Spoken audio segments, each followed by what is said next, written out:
Hi, இன்னைக்கு நாங்க ready பண்ண போறது இந்த ஜூஸ் கூலர் உள்ள வர டேங்க். இதுக்கு நாங்க 1.5 mm ஷீட் எடுத்து எல் ஷேப்ல பெண்ட் பண்ணி வச்சிருக்கோம். இந்த டேங்க் சைஸ் பார்த்தீங்கன்னா ஹைட்டும் அகலமும் 2 ஃபீட்டு, லென்த்து 5.5 ஃபீட்டு. இது ரெஸ்ட் ஆகக்கூடாதுன்னு அலாய் கோட்டட் ஷீட் எடுத்துருக்கோம். இதுக்கு welding rod 2.5 mm, current 70 amps வச்சிருக்கோம். நெக்ஸ்ட் 2 இன்ச்சுக்கு ஒரு டாட் வெல்டிங் வச்சுக்கிறோம்.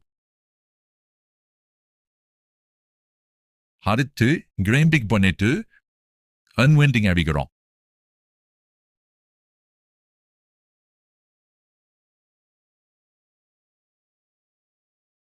இந்த மாதிரி திக்னஸ் கம்மியாக இருக்கிற ஷீட்டில் வெல்டிங் பண்ணோம்னா ஃபர்ஸ்ட் செட்டிங் போடும்போதே ஷீட்டை நல்லா ஒட்டி வச்சு நாட் வெல்டிங் பண்ணல.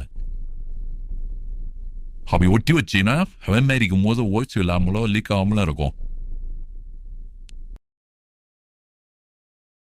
ஃபேன் வெல்டிங் ஃபுல்லாக கம்ப்ளீட் பண்ணதுக்கு அப்புறம் தண்ணி ஊற்றி லீக் டெஸ்ட் பண்ணிக்கிறோம்.